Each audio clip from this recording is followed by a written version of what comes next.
अभी आप सुन रहे हैं जेएम म्यूजिक की शानदार प्रस्तुति।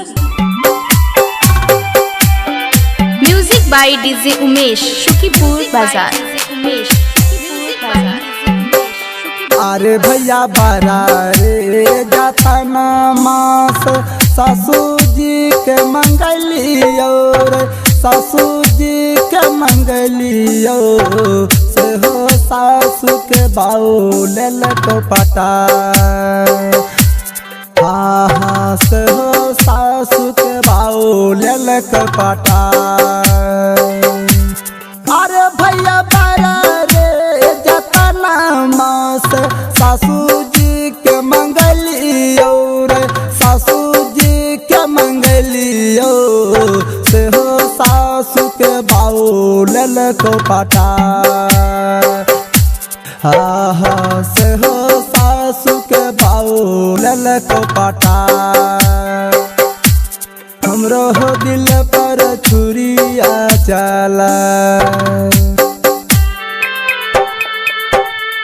DJ Umesh, DJ Umesh, DJ Umesh, DJ Umesh, Sukhipur बाजार, सुखीपुर बाजार, सुखीपुर बाजार, सुखीपुर बाजार।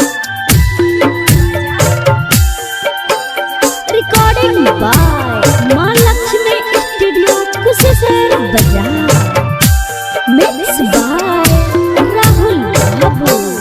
अरे भैया दामिल सारी दलिए दिन चल होटल लियो रे, दिन चल होटल लियो से हो होटल ली चाचा गेल रे चाट, से हो होटल ली चाचा गेल रे चाट।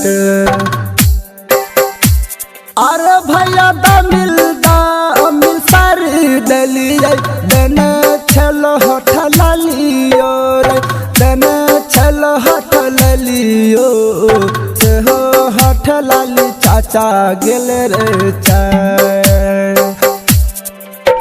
हमरो हो दिल पर छुरिया चला। हाँ हाँ से हो सासू के बाऊ लेल को पटा। हमरो हो दिल पर छुरिया चला। डीजे उमेश, डीजे उमेश, सुखीपुर बाजार, सुखीपुर बाजार, सुखीपुर बाजार, सुखीपुर बाजार।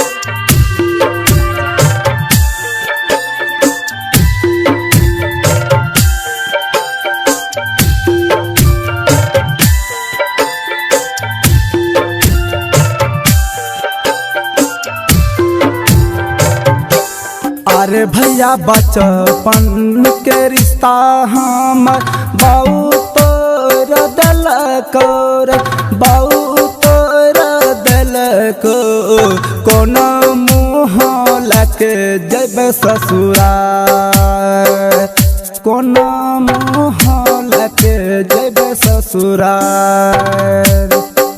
अरे भैया बचपन के रिश्ता हम बाऊ तोर दिल को रे, बाऊ तोर दिल को कोन मुँह लके जतो ससुराल। भमह कोना जते ससुराल, राहुल को ना जेते ससुराल। सबके है दिल पर छुरियो चला।